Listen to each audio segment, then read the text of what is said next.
ये बात साल 2006 की है।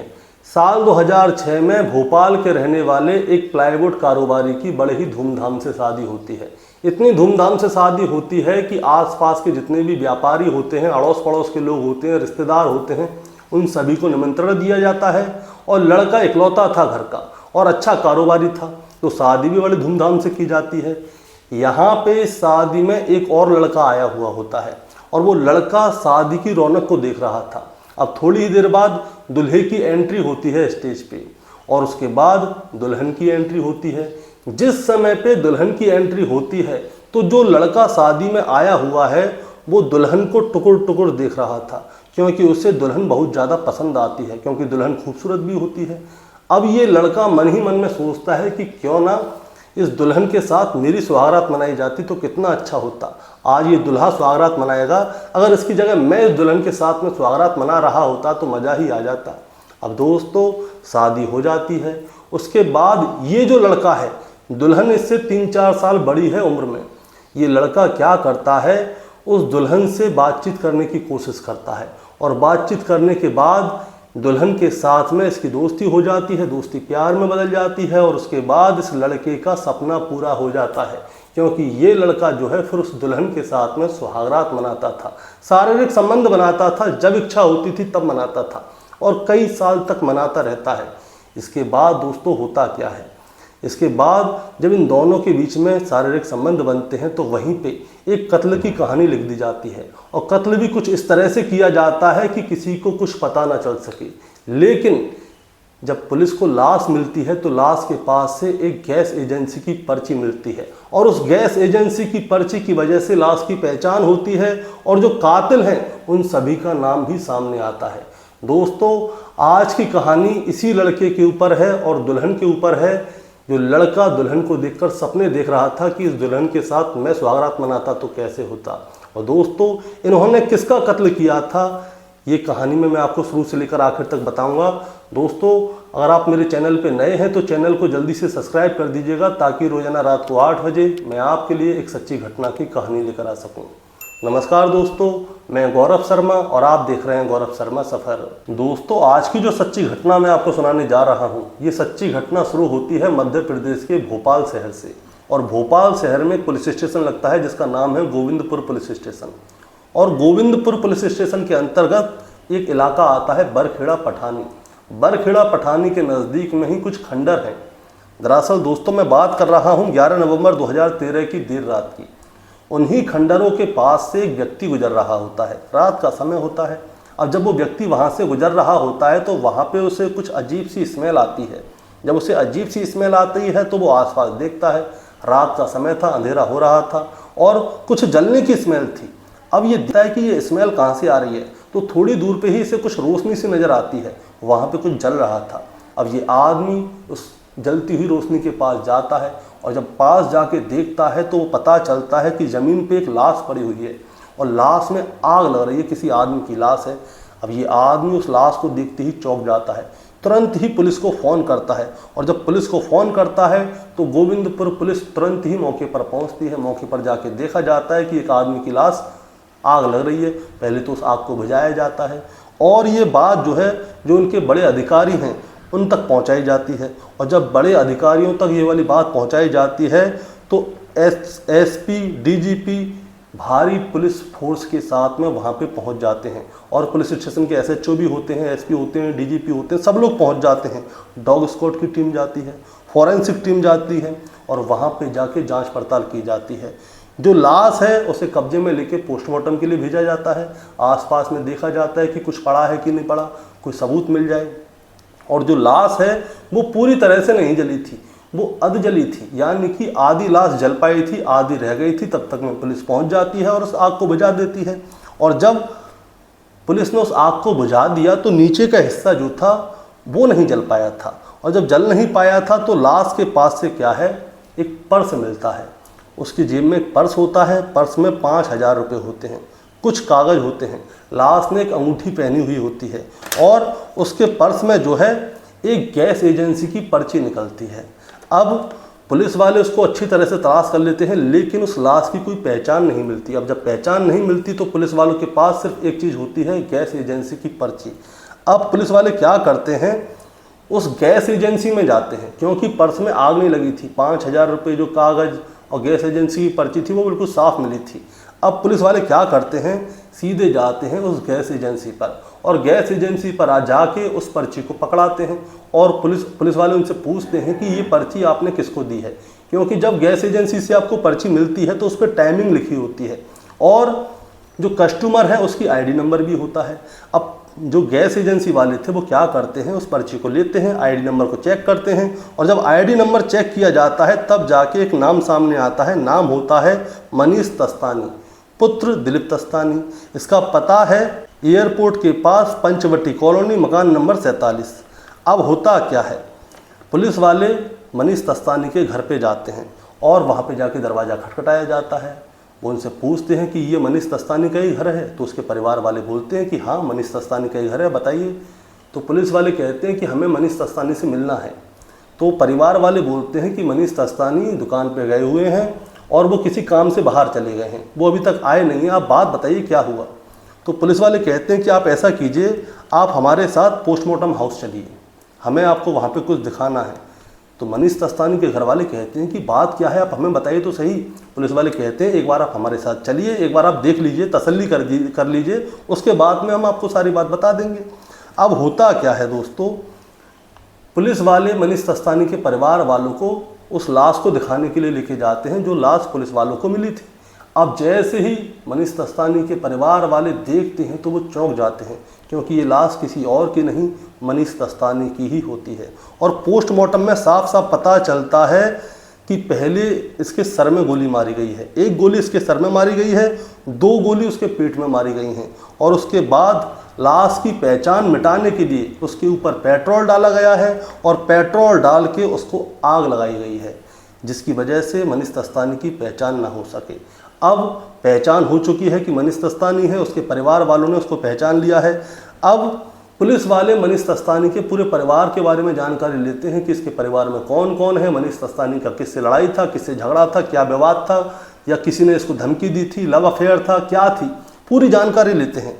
तब जाके पता चलता है कि मनीष तस्तानी के पिता का नाम है दिलीप तस्तानी, इनकी माँ का नाम है वंदना, पत्नी का नाम है सपना और इनकी एक बेटी भी है 3 साल की। अब होता क्या है, जो मनीष तस्तानी है वो परिवार का इकलौता बेटा है और भोपाल का एक नामी प्लाईवुड कारोबारी भी है। अब इसका कत्ल कर दिया गया है, पहचान मिटाने के लिए इसके ऊपर पेट्रोल डाल के आग लगाई गई है। इसलिए पुलिस वाले क्या करते हैं, व्यापारी था भाई नामी, उसका कत्ल कर दिया गया है, तो व्यापार संगठन वाले भी आ जाते हैं कि भाई किसने व्यापारी का कत्ल कर दिया। इसके बाद पुलिस वाले क्या करते हैं, हर तरफ सुराग ढूंढते हैं लेकिन कोई सुराग मिलता नहीं है। शहर के जो नामी बदमाश होते हैं तो 100 से ज़्यादा नामी बदमाशों को हिरासत में लेते हैं, उनसे पूछताछ करते हैं, जिससे मनीष का लेना देना था, बोलचाल थी, उन सभी से बातचीत की जाती है, लेकिन किसी से भी पुलिस को कोई सबूत मिलता नहीं है। मनीष तस्तानी का एक शोरूम है प्लाईवुड का और एक गोदाम भी है। अब पुलिस वाले क्या करते हैं, शोरूम पे जाते हैं, गोदाम पे जाते हैं और वहाँ पे जितना भी स्टाफ है उस सभी से पूछताछ करते हैं कि दुकान पे कोई ग्राहक आया था क्या, किसी से कोई लेना देना था क्या, कोई झगड़ा हुआ था क्या। लेकिन जितना भी स्टाफ था, जितने कर्मचारी थे, वो सारे कहते हैं कि नहीं साहब, यहाँ पे तो कोई लड़ाई झगड़ा हुआ नहीं है। शाम को लगभग 4 बजे के आसपास जो मनीष भैया हैं उनके पास एक फ़ोन आया था और फ़ोन आया था तो वो जो है मामा जी से कह के ये गए थे कि मामा जी मुझे आने में थोड़ा समय लग जाएगा, आप अपने हिसाब से दुकान को बढ़वा लीजिएगा, यानी कि दुकान को बंद करवा लीजिएगा। उसके बाद वो चले गए हैं। अब इसके बाद फ़ोन कहाँ से आया, पुलिस वाले ये देखते हैं, क्योंकि 4 बजे स्टाफ ने बताया कि 4 बजे फ़ोन आया था। फ़ोन आने के बाद वो मामा जी से कह के गए थे कि दुकान को आप अपने हिसाब से बढ़वा लीजिएगा। अब पुलिस वाले क्या करते हैं, उस फ़ोन की सीडीआर निकलवाते हैं, लोकेशन निकलवाते हैं, लेकिन पुलिस वालों को उस नंबर से कुछ भी नहीं मिलता, क्योंकि ये नंबर अननोन नंबर होता है और ऐसा लगता है कि वो नंबर सिर्फ मनीष तस्तानी को फ़ोन करने के लिए ही लिया गया था। उसके बाद वो नंबर भी स्विच ऑफ हो जाता है। अब दोस्तों, पुलिस वाले क्या करते हैं, जो अपने जासूस होते हैं उनको जो मुखबिर होते हैं उनको हर जगह फैला देते हैं, शहर में इनके परिवार की जानकारी लेने के लिए, व्यापार की जानकारी लेने के लिए। अब जब जासूसों को फैला दिया जाता है तो उसके बाद एक जासूस जो है पुलिस वालों के पास एक खबर लेकर आता है, और वो खबर सुनते ही पुलिस वाले जो है, पुलिस को जो है एक सुराग मिल जाता है। दरअसल जो मनीष तस्तानी का जो कत्ल हुआ था वो हुआ था 11 नवंबर 2013 की रात को, लेकिन जो मनीष तस्तानी की पत्नी है सपना, वो 19 अक्टूबर 2013 को अपने घर से गायब हो गई थी अचानक से ही। और मनीष तस्तानी के परिवार वालों ने सपना की गुमशुदगी की रिपोर्ट भी लिखाई थी, लेकिन अचानक से ही 15-16 दिन बाद उसकी पत्नी सपना घर पे आ गई थी। अब सपना कहाँ गई थी, क्यों गई थी, कहाँ गायब हुई थी, ये जानकारी लेने की कोशिश करते हैं पुलिस वाले। अब जब सपना के पास जाया जाता है, उससे पूछा जाता है कि आप 15 दिन के लिए गायब हुई थी, आप कहाँ गई थी, ये बताइए, क्योंकि आपके परिवार वालों ने आपकी जो है गुमशुदगी की रिपोर्ट लिखाई थी। तो सपना साफ कहती है कि मैं अपने मायके गई थी 15 दिन के लिए, और मायके गई थी, मैं बता के गई नहीं थी, उसके बाद में अपने आप ही आ गई। अब पुलिस वाले क्या करते हैं, एक टीम को सपना के मायके खंडवा भेजते हैं, और खंडवा जाके पूरी जानकारी ली जाती है कि सपना यहाँ पे आई थी या नहीं आई थी, अगर आई थी तो कितने दिन के लिए आई थी। तब जाके पता चलता है कि सपना जो है अपने मायके गई तो थी, लेकिन वो महज 6 या 7 दिन के लिए गई थी, लेकिन उसके बाद वो कहाँ गई थी। अब पुलिस वाले सपना से कहते हैं कि आप 15 दिन के लिए गायब हुई थी, 6 या 7 दिन अपने मायके में रही थी, उसके बाद आप कहाँ गई थी। तब सपना बताती है कि मैं किसी के साथ गई थी। अब सपना से पूछा जाता है कि किसके साथ गई थी, लेकिन सपना कुछ बताती नहीं है। अब जब सपना कुछ बताती नहीं है बदनामी के डर से, तो पुलिस वाले खुद ही उसके बारे में जानकारी लेते हैं। सपना की पूरी कॉल डिटेल हिस्ट्री निकाली जाती है, उसकी लोकेशन निकाली जाती है, और जब कॉल डिटेल निकाली जाती है तब जाके पता चलता है कि जिस रात को मनीष तस्तानी की कत्ल किया गया था, उस रात को भी मनीष तस्तानी की पत्नी सपना ने किसी को मैसेज किया था, और एक नंबर है उससे जो है लंबे लंबे समय तक वो बात करती है। और सपना ने जो मैसेज किया था, तो मैसेज में उसने क्या लिखा था, उसने लिखा था कि जब काम हो जाए तो काम होने के बाद तुम मुझे कॉल करना, और उसके बाद 15 मिनट तक उसकी कॉल पे बात भी हुई थी, यानी कि रात के समय पे कॉल पे बात हुई थी। अब जिससे कॉल पे बात हुई थी उसका नाम सामने आता है, उसका नाम है हर्षप्रीत सलूजा, और हर्षप्रीत सलूजा जो है ईदगाह हिल्स का रहने वाला है। अब क्या होता है, पुलिस वाले क्या करते हैं, हर्षप्रीत सलूजा की CDR निकलवाते हैं, उसकी लोकेशन निकलवाते हैं, और जिस समय पे मनीष की कत्ल किया गया था उस समय की भी लोकेशन निकलवाते हैं कि हर्षप्रीत उन जगहों पे गया था या नहीं गया था, क्योंकि अगले ही दिन मनीष की कार भी पुलिस बरामद कर लेती है। अब पूरी डिटेल निकलवाते हैं, तब जाके पता चलता है कि हर्षप्रीत जो है कार जहाँ पे पाई गई है वहाँ पे भी उसका नंबर मिला था, और जहाँ पे मनीष की लाश पाई गई है वहाँ पे भी हर्षप्रीत मौजूद था। अब हर्षप्रीत की CDR जब निकलवाई जाती है तो उसमें एक और नाम सामने आता है। टोटल 3 लोगों को पुलिस वाले क्या है हिरासत में लेते हैं। सबसे पहले होती है उसकी पत्नी, मनीष की पत्नी सपना, फिर हर्षप्रीत और हर्षप्रीत का साथी आमिर उर्फ आमीन। पुलिस क्या करती है, इन तीनों को गिरफ्तार कर लेती है, और गिरफ्तार करके इनसे पूछताछ करना शुरू करती है। और जब पूछताछ करना शुरू करती है तो एक पूरे हत्याकांड का खुलासा हो जाता है, और खुलासा क्या होता है दोस्तों, वो आप सुनेंगे तो चौंक जाएंगे। साल 2006 की बात है दोस्तों, खंडवा की रहने वाली सपना की शादी भोपाल के रहने वाले मनीष तस्तानी के साथ होती है। मनीष तस्तानी घर का इकलौता लड़का है, भोपाल का नामी प्लाईवुड कारोबारी भी है, बहुत अच्छा पैसे वाला है। इसकी शादी भी बड़े धूमधाम से होती है, अड़ोसी पड़ोसी मोहल्ले के लोग, व्यापारी लोग, सबको बुलाया जाता है, शादी बड़े धूमधाम से होती है। और इस शादी में एक लड़का आया होता है जिसकी उम्र सपना से लगभग 3 साल छोटी होती है। वो लड़का शादी में आया होता है और शादी की डेकोरेशन को देख रहा होता है। अब शादी जब हो रही होती है तो स्टेज पे पहले मनीष तस्तानी की एंट्री होती है, उसके बाद उसकी पत्नी सपना की एंट्री होती है। और जब सपना की एंट्री होती है तो जो लड़का है सपना से 3 साल छोटा, उसका नाम है हर्षप्रीत। हर्षप्रीत जो है सपना को देख रहा होता है, उसे सपना पहली नज़र में ही पसंद आ जाती है। तो हर्षप्रीत मन ही मन में सोच रहा होता है कि काश इसके साथ मैं सुहागरात मना रहा होता तो कैसा होता, आज ये लड़का बनाएगा जो दूल्हा है। अब इसके बाद क्या होता है, शादी हो जाती है। शादी होने के बाद क्या होता है दोस्तों, हर्षप्रीत का घर जो है मनीष दस्तानी से घर से थोड़ी ही दूरी पे था और इनकी बोलचाल भी अच्छी थी। मनीष के परिवार वाले जो हैं लोग व्यापारी हैं, वो शोरूम पे बैठे रहते हैं, काम देखते हैं, घर पे कोई रहता नहीं था। तो हर्षप्रीत क्या करता था, छोटे देवर की तरह जाता था मनीष दस्तानी के घर पे और उसकी पत्नी से बातचीत किया करता था। बातचीत करने में क्या होता है, बातचीत बढ़ जाती है आगे, और जब बातचीत आगे बढ़ जाती है तो जो हर्षप्रीत है वो मनीष दस्तानी की पत्नी को प्रपोज कर देता है। प्रपोज करने के बाद में बात और आगे बढ़ जाती है। दोस्तों, मैं आपको बताना चाहूँगा, जो मनीष दस्तानी और सपना है, इनकी एक बेटी भी हो चुकी थी और सपना शादी होने के बाद और बच्ची होने के बावजूद जो हर्षप्रीत है उसके प्यार में पड़ जाती है। और जब प्यार में पड़ जाती है तो जब घर पे कोई नहीं होता था तो हर्षप्रीत क्या करता था, चुपचाप घर पे जाता था, उसके साथ सुहागरात मनाता था। यानी कि हर्षप्रीत का एक सपना था कि इस दुल्हन के साथ अगर मैं सुहागरात मनाता तो कैसा होता।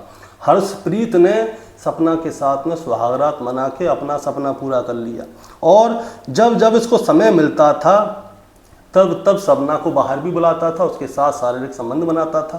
कई साल तक ये सारी चीज़ें चलती हैं। तारीख आती है 19 अक्टूबर 2013। होता क्या है, सपना जो है हर्षप्रीत के प्यार में कुछ ज़्यादा ही अंधी हो गई थी। उसने साफ साफ हर्षप्रीत से कह दिया कि अब तो मुझे तुम्हारे साथ ही रहना है, मुझे जो है मनीष बिल्कुल भी पसंद नहीं है, इसीलिए मैं उसे छोड़ना चाहती हूँ। अब 19 अक्टूबर 2013 को क्या होता है, जो सपना है 19 अक्टूबर को अपने घर से अचानक से ही गायब हो जाती है। पहले तो ये अपने मायके जाती है, 5-6 दिन वहाँ पे रुकती है, उसके बाद हर्षप्रीत के साथ उसके साथ घूमने चली जाती है, कहीं कमरे पर रहती है, वहाँ पे शारीरिक संबंध बनाती है, सब कुछ करती है। इधर उसका पति और ससुराल वाले जो है उसकी गुमशुदगी की रिपोर्ट लिखाते घूम रहे थे। लेकिन थोड़े दिन बाद ही सपना जो है वापस आ जाती है। अब सपना वापस मनीष के साथ रहती तो है, लेकिन उसे जो है हर्षप्रीत ज़्यादा पसंद था, इसीलिए वो हर्षप्रीत से कहती है कि मनीष को रास्ते से हटाना होगा, क्योंकि जब तक वो बीच में रहेगा हम दोनों मिल नहीं सकते। मनीष को रास्ते से हटवा दो, उसके बाद हम दोनों मज़े की ज़िंदगी काटेंगे। अब होता क्या है, मनीष इकलौता लड़का है। अब इकलौता लड़का है, सब कुछ चीज़ है, व्यापार भी अच्छा है, सारी चीज़ है। 11 नवंबर 2013 की बात है। 11 नवंबर 2013 को, जिस दिन मनीष का कत्ल हुआ था, शाम को लगभग 4 बजे मनीष दस्तानी अपने शोरूम पे बैठा था। उसके पास एक फ़ोन आता है और फ़ोन पे उसे बताया जाता है कि अगर तुम ये जानना चाहते हो कि तुम्हारी पत्नी 15 दिन तक कहाँ रही थी, किसके साथ रही थी, तो तुम ऐसा करो, चुपचाप मेरे पास आओ, मैं तुम्हें पूरी बात बताऊंगा, और तुम मेरे पास आ रहे हो इसके बारे में किसी को मत बताना। मनीष दस्तानी पूछता है कि कहाँ पे आना है, तो वो बोलता है कि VIP रोड के पास खानू गांव है, खानू गांव में एक होटल है, होटल के पीछे एक मैरिज होम है, तुम मुझे वहाँ पे आके मिलो। मनीष दस्तानी के लैंडलाइन पे फ़ोन आता है। मनीष दस्तानी फ़ोन रखता है, वहाँ पे उसके मामा बैठे हुए होते हैं, उनसे कहता है कि मामा मैं थोड़ा काम से जा रहा हूँ, मुझे आने में थोड़ा समय लगेगा, आप ऐसा करना, कर्मचारियों से अपने आप दुकान बढ़वा लेना और चले जाना घर पे, मैं सीधा घर पे ही मिलूँगा। उसके बाद क्या होता है, मनीष दस्तानी बताई गई जगह पे पहुँचता है। वहाँ पे दूर एक आदमी खड़ा हुआ उसे दिखता है। वो उससे कहता है कि ऐसा है, मैरिज होम के पीछे आओ, नहीं तो कोई मुझे देख लेगा तो फालतू में तुम्हारे चक्कर में मैं फंस जाऊँगा, मेरी बुराई हो जाएगी, इसीलिए तुम मैरिज होम के पीछे आओ, मैं तुम्हें वहीं पर बताता हूँ। मनीष दस्तानी मैरिज होम के पीछे अपनी गाड़ी लगा लेता है और जो आदमी उसे बुलाता है वो क्या करता है, चुपचाप से ही आके उसके पीछे गाड़ी में आके बैठ जाता है और गाड़ी में आके बैठ के उससे बातचीत कर रहा होता है। और बातचीत करते करते जैसे ही उस आदमी को मौका मिलता है तो वो क्या करता है, बंदूक निकालता है और मनीष दस्तानी के सर में पहले एक गोली मारता है, उसके बाद 2 गोली जो है उसके पेट में मारी जाती हैं। 3 गोली लगती हैं मनीष दस्तानी को और मनीष दस्तानी मौके पर ही मर जाता है। इसके बाद क्या होता है दोस्तों, वो मनीष दस्तानी को उठाता है, कंडक्टर वाली सीट पे बैठाता है और खुद ड्राइवर वाली सीट पे बैठ जाता है, क्योंकि अब मनीष दस्तानी की लाश को जो है ठिकाने लगाना था। अब ठिकाने लगाना था तो वो क्या करता है, गाड़ी को लेके रेतघाट घाट चौराहे पे होके पूरे शहर में लगभग 15 से 20 किलोमीटर अलग अलग जगह पे घुमाता है। और वो समय चल रहा था चुनाव का, और जब चुनाव का समय चल रहा था तो हर चौराहे पे चप्पे चप्पे पे पुलिस की जांच पड़ताल चल रही थी। और इसने मनीष दस्तानी को उस कंडक्टर वाली सीट पे कुछ इस तरह से बैठाया हुआ था, सीट बेल्ट बांधी हुई थी कि जैसे मानो मनीष दस्तानी सो रहा है। अब जहाँ जहाँ चेकिंग चल रही थी वहाँ वहाँ होके भी ये गाड़ी गुजरती है, लेकिन पुलिस वालों ने इसी की गाड़ी को चेक नहीं किया। अब इसके बाद क्या होता है, वरखेड़ा के पास में खंडर है, रात का समय होता है। ये क्या करता है, लाश को निकालता है। लाश को निकालने के बाद 2 लीटर पेट्रोल होता है इसके पास एक बोतल में। उस बोतल को मनीष दस्तानी के ऊपर डालता है और डालने के बाद उसमें लगा देता है आग और वहाँ से कार को लेकर निकल जाता है। कार को लेकर कस्तूरबा नगर जाता है। कस्तूरबा नगर में भीड़ भाड़ वाला एरिया था, वहाँ पे कार के अंदर ही चाबी को छोड़ देता है और कांच को हल्का नीचे करके छोड़ देता है ताकि कोई आए उस कार को चुरा के ले जाए। लेकिन कार को कोई चुरा के ही नहीं ले जाता। वो कार वहीं पे खड़ी होती है और कार जब वहाँ पे खड़ी होती है, ट्रैफिक जाम होता है। ट्रैफिक जाम होता है तो पुलिस वाले आते हैं। पुलिस वाले आके उस कार को उठाते हैं, उसके बारे में जानकारी लेते हैं।